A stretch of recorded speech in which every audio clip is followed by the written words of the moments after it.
Hello and welcome back to another one of Paul's beer reviews. Hope you're doing well. I'm reviewing another beer from Bishop Nick, the Essex-based brewers, Braintree in Essex. And this is another one from their canned range that they sent me. So thank you again to them for that. Last time out I reviewed their chilled lager. This time I'm going to review a West Coast IPA, and this one is called Cruz'd. It's a West Coast IPA coming in at 6.2% ABV. That is a lovely ABV for an IPA. That is around the magic ballpark for me. Here is the artwork on that. I've kind of gone for the West Coast kind of beach vibe with the artwork. I like that. It says, like a late summer sunset over the Hollywood Hills, this big peach-hued West Coast IPA is chock full of star quality US Amarillo and El Dorado hops, serving up refreshing notes of melon and pineapple, cut through with a satisfying citrus hit. It's well-balanced pale. It's crisp on the palate with a long hoppy finish. It's the craft beer equivalent of a trip to the beach and a dip in the Pacific. A dip in the Pacific. Contains water, barley, wheat, hops and yeast. Brewed by Bishop Nick Limited in Braintree in Essex. So yeah, last time out was the lager. This time the West Coast IPA. Two of my favourite beer styles straight off the bat there. So this was a really cool box to receive, this particular one. So let's get this West Coast IPA out of its can into a glass. And this one cannot wait to get out of the can. Look at that. Hoping for a good one. I do love a good West Coast IPA.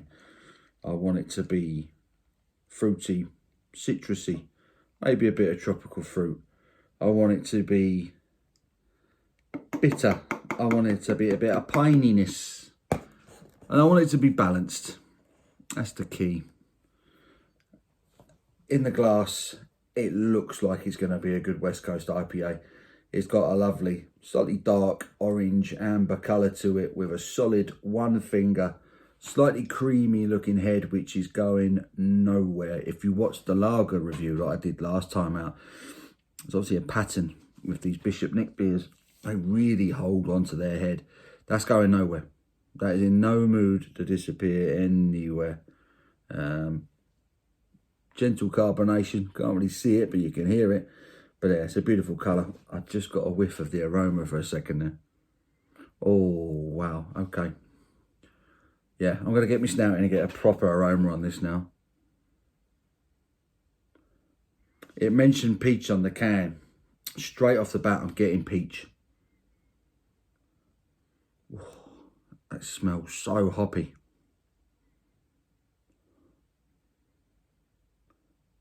Peach, citrus. It's a piney aroma. It's coming through straight away on the aroma. It smells like a West Coast IPA. It smells very fresh as well. I've got to get stuck in. It's making my mouth water. Cheers, everyone.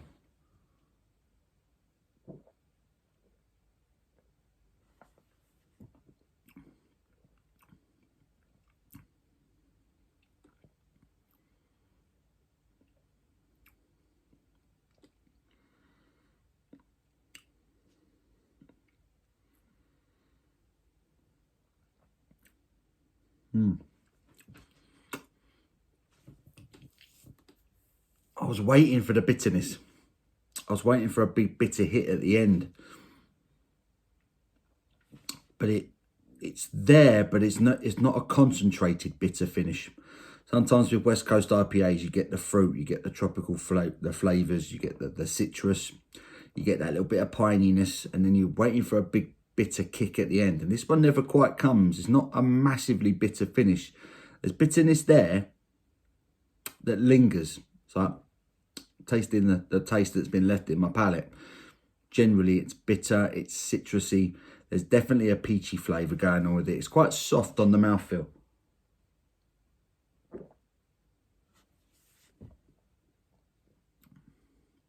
Really well carbonated. Big carbonation rush. that you don't get straight away, but when it comes, it's almost like a slightly delayed carbonation rush. Generally, it's quite smooth, quite light on the body. But at the same time, it really coats the palate. It's big, citrusy, hoppy IPA.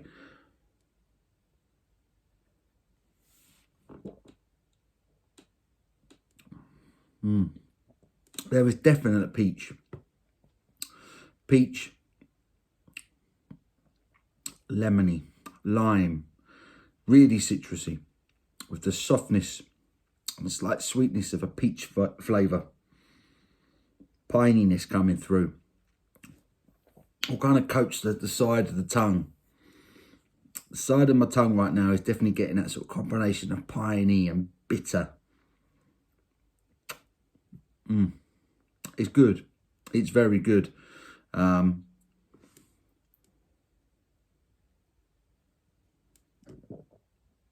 Yeah, that's a solid crack at a West Coast IPA. It's very drinkable. It's really hoppy. I love the use of hops in this. It's really flavoursome. Love the mouthfeel. The bitterness at the back end isn't gum-strippingly bitter, which I quite like. Sometimes you can make a West Coast IPA too bitter, and it blinds the rest of the flavours that came before it. This has a nice balance, which is a key word for me in an IPA. It's got to be balanced. This does that. It's very well balanced. I just think it could have done with a little bit more at the back end. The finish to it is quite subtle. Not that it's a bad thing, but for my own personal taste in a West Coast IPA, I like to have that citrus fruit. I like to have the body. I like to have the mouthfeel. Excuse me, but I do like a concentrated bitter kick at the back end of a West Coast IPA, just to finish it off. That sort of bitter dryness. It makes you want to go back for another mouthful. This doesn't quite have that, you know, strong, bitter, drying finish that makes you go back for that next mouthful. Not that I don't want to drink any more of it, because I really do. It's lovely. But yeah, it's not the best West Coast IPA I've ever had by any stretch, but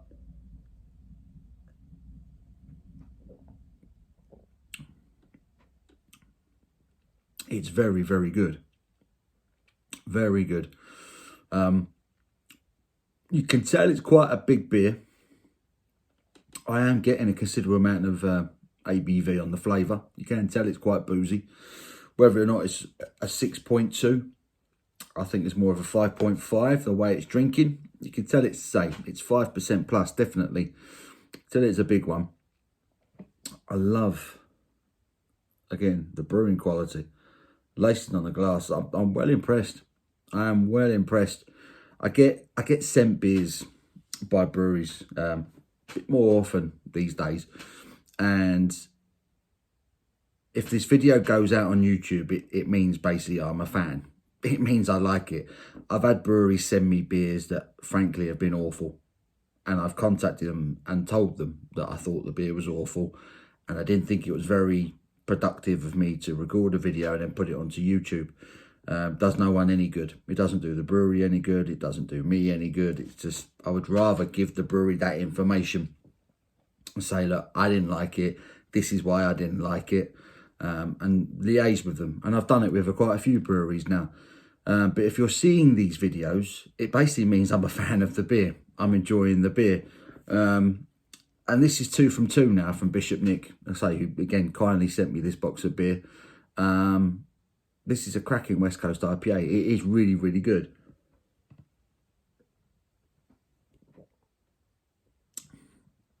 They're not messing around, these guys. Bishop Nick, they're not messing about. A lager and a West Coast IPA. They're two. The lager in particular, it's a tricky brew to make. West Coast IPAs, I think, are starting to become a little bit more popular. Starting to see a few more of them on the shelves now, which is a good thing because I love the complexity, the real strong hoppy character of a West Coast IPA. And this is a very nice West Coast IPA. I'm really enjoying it. Like I say, a little bit more bitterness on the back end. We'd be looking at a banger.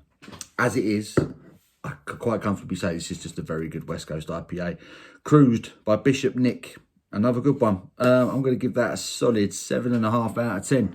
So yeah, thanks again to them. I hope you've enjoyed this review. Also, a reminder, don't let me forget, discount code. I've done a deal with these guys. I've got a discount code that's running from the 6th to the 10th of December.